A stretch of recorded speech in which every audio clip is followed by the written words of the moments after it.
Emily Carter adjusted the collar of her scrubs as she stepped into the hallway of St. Augustine's Hospital. The overhead lights buzzed faintly, casting a sterile glow on the white-tiled floor. It was her first night on the new shift, and as she made her way to the nurse's station, a sense of unease washed over her.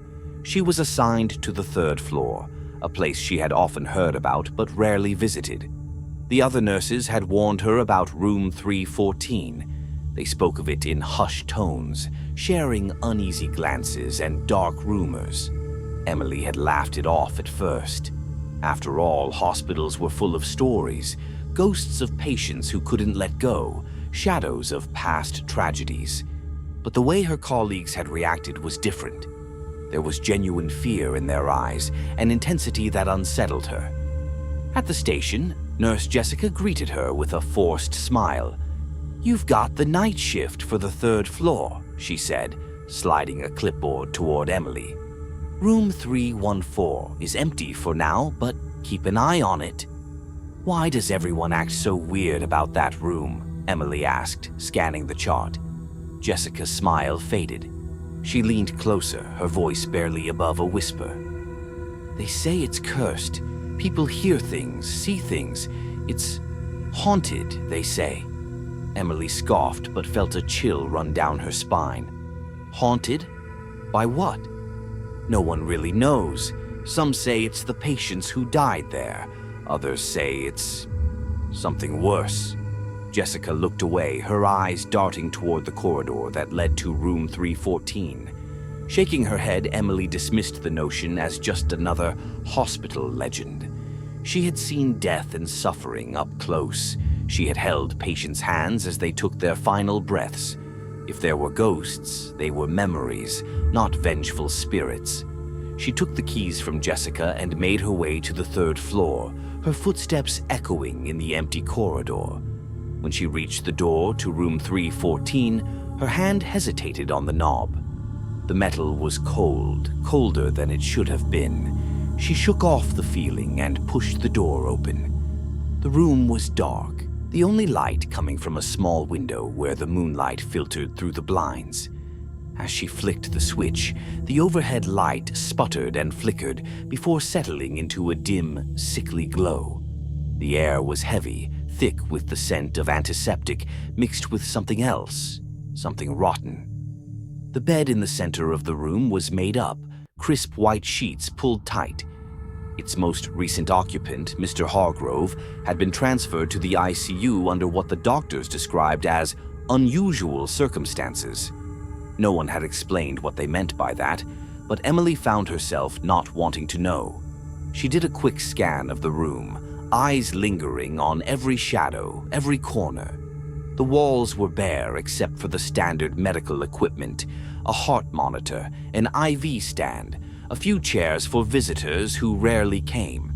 Emily turned to leave, satisfied that the room was empty, when a faint whisper brushed past her ear. "Help me." She froze, her heart skipping a beat. The voice was faint, almost like a sigh, but it had been clear, distinct. She spun around, eyes scanning the room. There was no one there. The bed was still empty, the corners unoccupied. She walked slowly to the window, peering out into the darkness outside. Nothing. She glanced back at the bed, half expecting to see the sheets ruffled or an imprint on the pillow, but everything was as it should be. She took a deep breath, trying to calm her nerves. It was late, and her mind was playing tricks on her. That had to be it. Hospitals were full of noises, the hum of machines, the creaking of floors, the distant murmurs of patients in their sleep. But as she stepped back into the hallway, closing the door behind her, she couldn't shake the feeling that she was being watched. As she walked down the corridor, her footsteps seemed unnaturally loud. The hallway stretched before her, dimly lit and lined with closed doors. Then she heard it. A soft, rhythmic sound behind her. Footsteps. Emily stopped, her breath caught in her throat. She turned around slowly, expecting to see one of the other nurses or perhaps a patient wandering the halls. But the corridor was empty. The fluorescent lights flickered overhead, casting long shadows that twisted and stretched toward her, mocking her senses. Her heart pounded as she resumed her pace, this time faster, almost a jog. The footsteps behind her quickened too, matching her speed.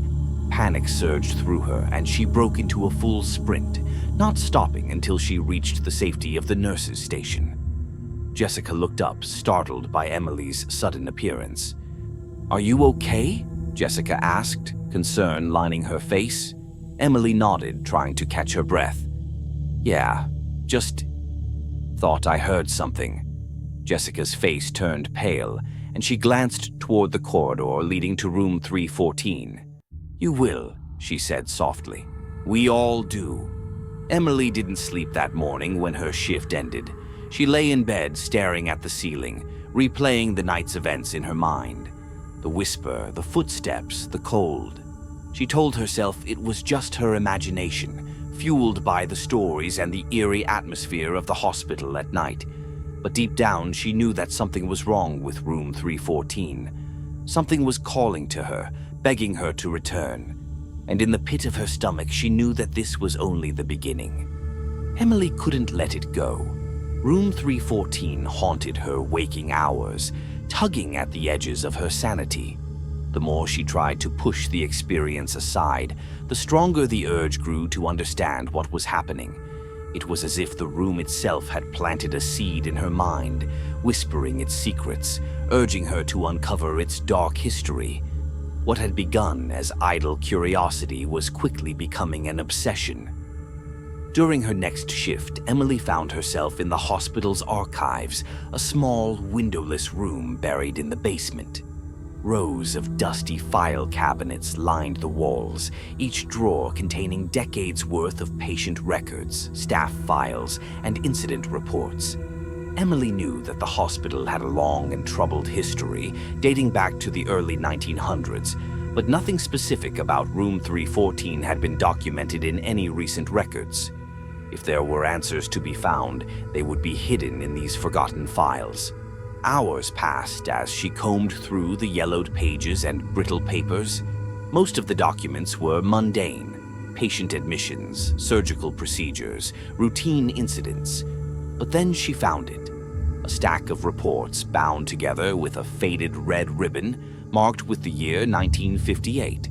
Her fingers trembled as she untied the knot and opened the first report. The heading made her blood run cold. Patient deaths, room 314. There were pages upon pages detailing unexplained deaths that had occurred in that room. Patients who had been admitted with minor ailments had deteriorated rapidly, succumbing to violent fits and delirium before their hearts simply stopped. The causes of death were vague, often attributed to unforeseen complications or natural causes. Yet the frequency and similarity of these incidents were too eerie to dismiss as coincidence. Something was wrong with that room. Emily continued reading until one name kept resurfacing: Nurse Abigail Harris. Her name appeared in almost every report as the attending nurse at the time of death. Intrigued, Emily dug deeper, searching for Abigail's personnel file. She finally found it, buried at the back of a drawer, as if someone had tried to forget she had ever existed. The file was sparse, containing only a few photographs and a summary of her employment. Abigail Harris had been a nurse at St. Augustine's during the 1950s. She had an impeccable record at first, praised for her dedication and care toward her patients. But then, in the final years of her life, the tone of the reports shifted. Colleagues described her as increasingly erratic, consumed by an unhealthy obsession with room 314. There were allegations of malpractice and whispers of unethical experiments conducted in secret. Emily felt a knot tighten in her stomach as she read the final entry. Deceased, 1958, cause fire, room 314. The fire had been officially recorded as an accident. According to the report, Nurse Harris had been trapped in the room when it ignited, her screams echoing through the hallways as the flames consumed everything inside. But the report was suspiciously vague on details. No explanation for how the fire had started, and no investigation into its origins. It was as if the hospital had wanted to bury the incident as quickly as possible, to erase the memory of Nurse Harris and the horrors of room 314. Emily sat back, her mind racing. Abigail Harris wasn't just a nurse who had lost her mind. She was a scapegoat, someone who knew more than she should have. The hospital had been hiding something, and Abigail had paid the price for it. Emily wondered what Abigail had seen in that room, what secrets had driven her to the brink. She had to find out. That night, as Emily resumed her shift, she felt a strange resolve wash over her. She needed to confront whatever was in room 314 to bring Abigail's story to light. The room was unoccupied again, the bed made up and the equipment silent. But this time, as she stepped inside, the air was thick with a new intensity, almost like anticipation. The whispers began immediately, a soft chorus of voices that seemed to swell and fade with the beating of her heart. "Why are you here?" one voice hissed, low and menacing. Emily swallowed hard, fighting the urge to flee. "I'm here to understand," she said aloud, her voice trembling. "I want to know what happened to Nurse Harris." The room responded with a groan, the walls creaking as if the building itself were reacting to her words. Shadows gathered in the corners, coalescing into a figure that slowly took form in front of her. Emily's breath caught in her throat as she recognized the outline of a woman, her face obscured by darkness. The figure moved toward her, its presence both terrifying and oddly familiar. "Nurse Harris," Emily whispered. The figure paused, and for a moment the shadows parted. Emily saw the woman's face, a gaunt, hollow visage framed by the charred remains of a nurse's cap. Abigail Harris stared at her with eyes that were pools of darkness, bottomless and filled with untold suffering. Her mouth opened, but no sound came out. Instead, the room itself seemed to speak for her. "They used me," the voices chorused, echoing from the walls.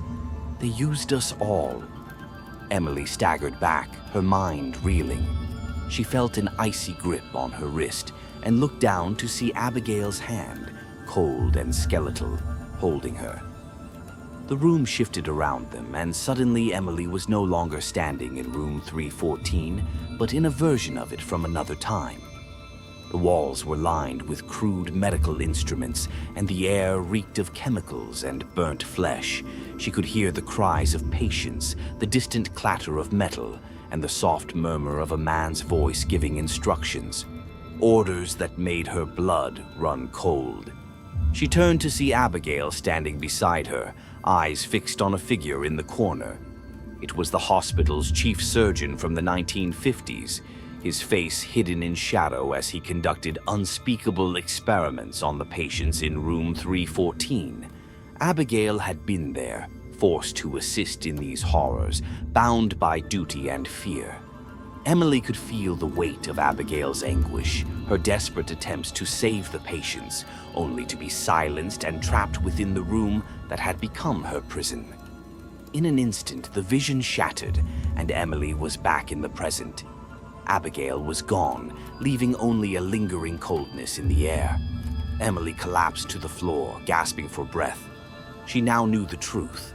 The hospital had been using room 314 for inhumane experiments, and Abigail had been its unwilling instrument.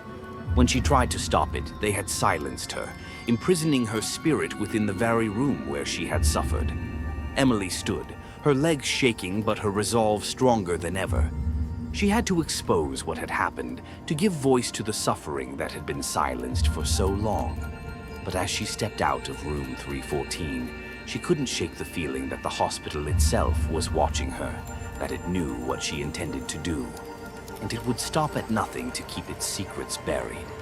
Emily's days bled into restless nights, haunted by the revelations of room 314. Each shift brought a new wave of dread, a sense of impending doom that gnawed at her sanity. Her colleagues noticed the change. She was losing weight, her eyes shadowed with sleepless nights. Yet none of them dared ask what she had seen, for they knew. Everyone at St. Augustine's knew that the third floor was a place of nightmares. Emily was no longer just a nurse on the night shift. She was becoming part of Room 314's dark story. It started with the shadows. They followed her, slithering along the walls, stretching and contorting into twisted shapes. Emily caught glimpses of them out of the corner of her eye, dark figures that vanished when she turned her head. In the quiet of the night as she made her rounds, the hospital seemed to breathe around her. The air grew colder, and the fluorescent lights flickered as if on the verge of failing. Patients murmured in their sleep, their whispers melding into a chilling chorus of pleas and moans. One night, as Emily sat at the nurse's station reviewing patient charts, the light above her began to dim and flicker. She looked up, her heart pounding in her chest. The hallway stretched into darkness, the far end swallowed by shadows. A soft rustling sound reached her ears, like the rustle of fabric against the floor. She stood, straining to see what lay beyond the veil of darkness. Her breath hitched as a figure emerged, gliding toward her, pale, translucent, wearing the unmistakable uniform of an old-fashioned nurse. Nurse Abigail Harris. Emily's breath came in ragged gasps. The figure moved closer, its form becoming more solid with each step. Abigail's face was a mask of sorrow and anger, her eyes two dark voids that seemed to consume the light around them. She reached out a hand, skeletal and trembling, her mouth opening to speak. But the words came not from her lips, but from the walls, the floors, the very air around them, a cacophony of voices layered upon each other in a grotesque symphony. "Help them! Set them free!" Emily staggered back, her mind reeling. A surge of cold swept through the room, extinguishing every light. She was plunged into darkness, the whispers growing louder, filling her head with screams of the forgotten. Desperate, she fumbled for the flashlight in her pocket, the small beam slicing through the blackness, but it did little to dispel the horrors that surrounded her. In the flashlight's beam, she saw them, figures writhing on the floor, their forms contorted in pain, patients long dead, their faces twisted in agony, reaching out to her with claw-like hands. "No, this isn't real," Emily screamed, backing against the wall. But the room disagreed. The walls themselves seemed to pulse, the plaster cracking and bleeding, a dark, viscous liquid. She felt it trickle down the walls, warm and smelling of iron. Emily pressed her hands to her ears, trying to drown out the voices, the cries, the accusing whispers that tore at her sanity. "You let them die. You're part of this. Why didn't you help us?" The flashlight flickered, its beam wavering. In that brief moment of light and shadow, she saw Abigail standing at the center of the room, her eyes fixed on Emily. But this time there was something different in her gaze. It wasn't anger or sorrow, it was a plea. Abigail raised a hand, pointing to the bed in room 314, now surrounded by the spectral forms of those who had died there. Emily understood. Abigail wasn't the monster. She was a witness, a guardian of those who had suffered at the hands of the hospital's evil. Emily knew what she had to do.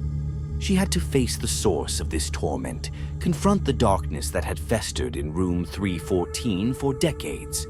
With newfound resolve, she pushed through the hallway, her steps heavy but determined. She made her way to the supply closet, retrieving a camera and a voice recorder. If she was going to uncover the truth, she needed proof, something that could not be dismissed as mere hysteria. Armed with her tools, Emily returned to room 314. The door creaked open as if welcoming her into the darkness within. She stepped inside, feeling the cold immediately envelop her. The air was thick, heavy with the scent of decay and something acrid like burnt flesh. She set the camera on the bedside table, its lens aimed at the bed, and pressed record on the voice recorder. Then she waited. The minutes stretched on, each second a slow, agonizing tick of the clock. The room was silent, oppressively so, as if holding its breath. Emily's heart pounded in her chest, her hands clammy with fear. And then, as if in response to her thoughts, the bed began to move. It started with a soft tremor, a barely noticeable shaking that soon grew into a violent convulsion. The bed frame rattled against the floor, the metal scraping echoing in the room. Emily gasped, but she stood her ground, holding the recorder in her hand. "Who are you?" she asked, her voice barely a whisper. For a moment there was nothing but the sound of the bed rattling.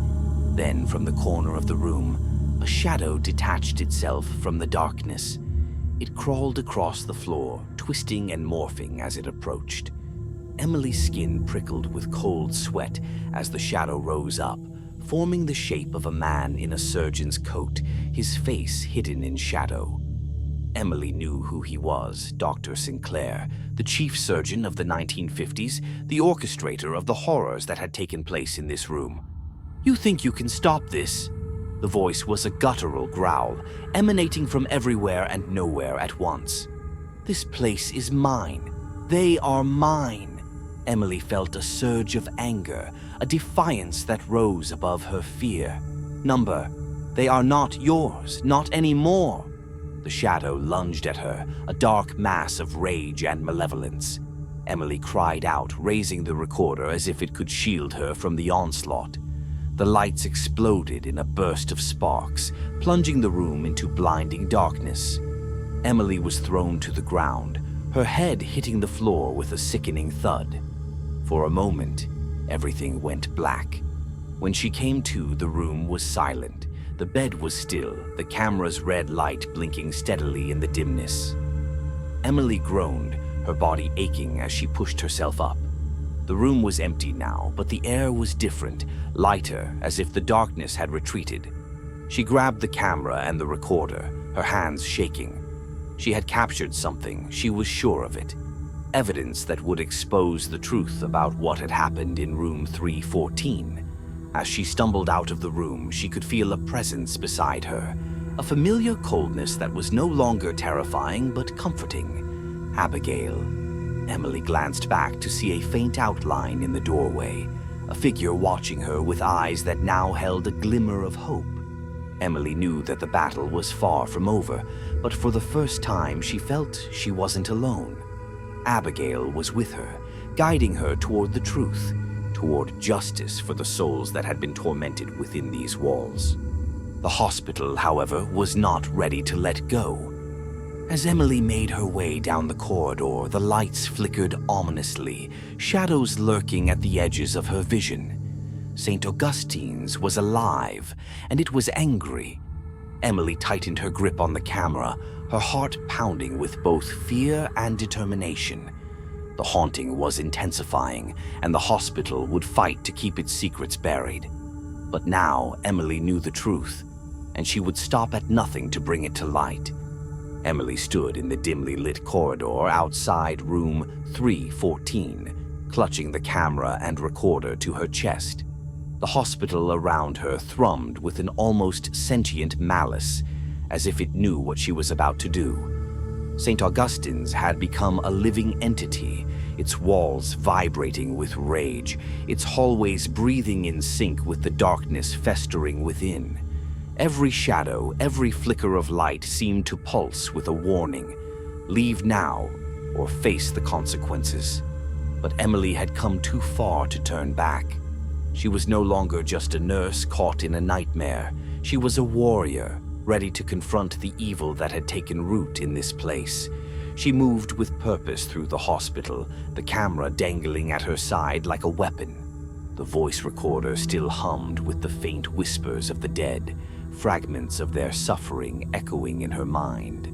Emily made her way to the administration office, each step heavy with the weight of what she was about to do. She had pieced together Abigail's story, captured the evidence of the hospital's dark history. Now, it was time to confront the one person who could stop this madness and bring it into the light, Dr. Sinclair. Dr. Sinclair was the current chief of staff, a man known for his cold demeanor and his obsession with preserving the hospital's reputation. Emily knew he was the key to unraveling the mystery that had shrouded room 314 for decades. But as she approached his office, she felt the shadows deepen around her. The hospital itself seemed to resist her, the walls groaning as if in pain, the lights overhead flickering in a rhythmic pulse that echoed her racing heart. Emily pushed open the office door and stepped inside. 39. Dr. Sinclair was seated behind his desk, his face obscured by the dim glow of the desk lamp. He looked up, his eyes narrowing as he saw Emily standing there, wild-eyed and clutching the camera like a lifeline. "Nurse Carter," he said calmly, his voice a smooth veneer masking the tension that crackled in the air. "To what do I owe this intrusion?" Emily felt a surge of anger. She slammed the camera onto his desk, letting the recordings spill out in front of him. "This," she spat, "this is what the hospital has been hiding. The experiments, the deaths, everything that happened in room 314. Dr. Sinclair's face remained impassive, but there was a flicker of something in his eyes. Fear, or perhaps something darker. He leaned back in his chair, steepling his fingers as he regarded her with cold detachment. "You think you can change anything with this?" he asked, his voice almost a whisper. "This hospital has been here long before you and will be here long after.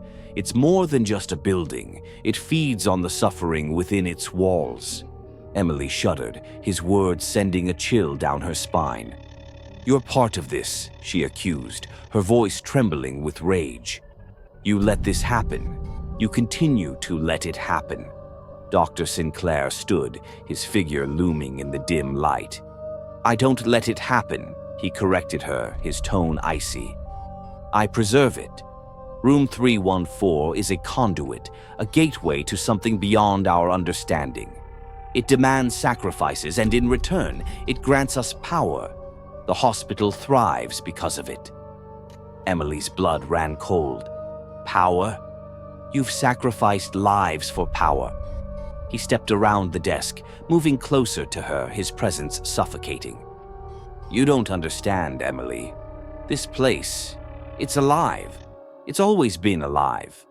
Abigail Harris tried to stop it, and it consumed her. And now it's chosen you." Emily staggered back, his words crashing over her like a wave. The hospital had chosen her. The thought was unbearable, yet something deep within her knew it was true. From the moment she had set foot in room 314, it had marked her, drawn her into its web of horror. But she wasn't Abigail. She would not be its puppet.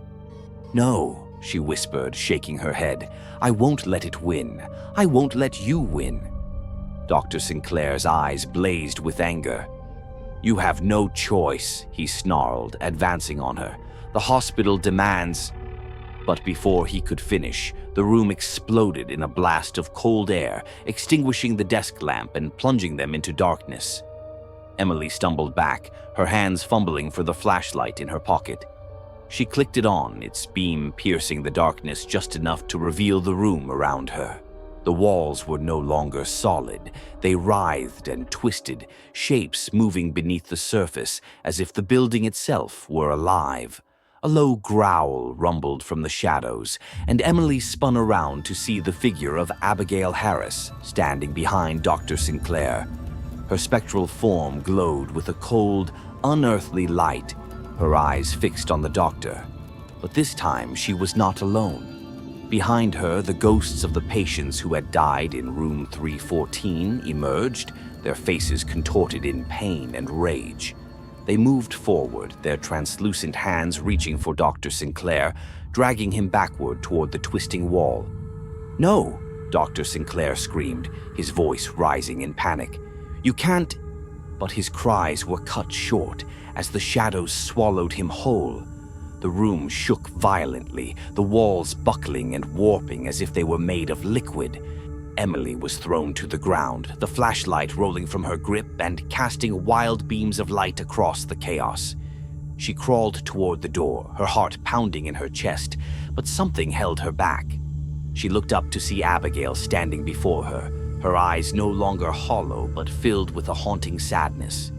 The ghosts of the patients surrounded them, their faces softening as they turned toward Emily. Abigail knelt beside her, reaching out a hand that was both icy and warm, a touch that transcended death. "Thank you," Abigail's voice whispered in Emily's mind, "for giving us a voice." Emily felt tears spill down her cheeks, her heart breaking for the suffering that had filled these walls. "Is it over?" she asked, her voice trembling. Abigail nodded slowly. "It is over for now. The hospital will fight to reclaim its darkness, but you have weakened it. You have freed us." The room seemed to sigh, the walls settling back into place. The darkness lifted, replaced by a dim, natural light that filtered through the cracked blinds. Emily stood, her legs shaky, her mind a whirl of emotions. She turned to see that Dr. Sinclair was gone, swallowed by the very evil he had served. The patient's spirits faded, their forms dissolving into the air, leaving behind a sense of peace that had never existed in this place. Abigail was the last to go. She stepped back, her figure fading into the shadows, but not before offering Emily one final, grateful smile. And then she was gone, leaving the room empty and still. Emily stood alone in the office, her chest heaving with a mixture of relief and sorrow. She had confronted the darkness, brought the truth to light, but the cost had been high. The hospital would never be free of its past. It was a place stained by pain and suffering, a wound that would never fully heal. But for now, it was silent. As she left the office, the corridor stretched before her, no longer twisted with shadows, but simply a hallway. Room 314 was just another room now, its horrors subdued, its secrets exposed. Emily walked past it, feeling the presence of those she had set free beside her. They were with her, always. She stepped out into the night, the cold air biting at her skin, grounding her in reality. The hospital loomed behind her, a silent giant, but it no longer held the same power over her. She had faced its darkness and emerged not unscathed, but stronger. For the first time in weeks, Emily breathed easily. The haunting was over, the battle won. But she knew that somewhere, in the deepest corners of St. Augustine's, the darkness still lurked waiting, and she would be ready if it ever returned. With a final glance at the hospital, Emily walked away, her footsteps echoing in the stillness of the night. She was free, and so were they.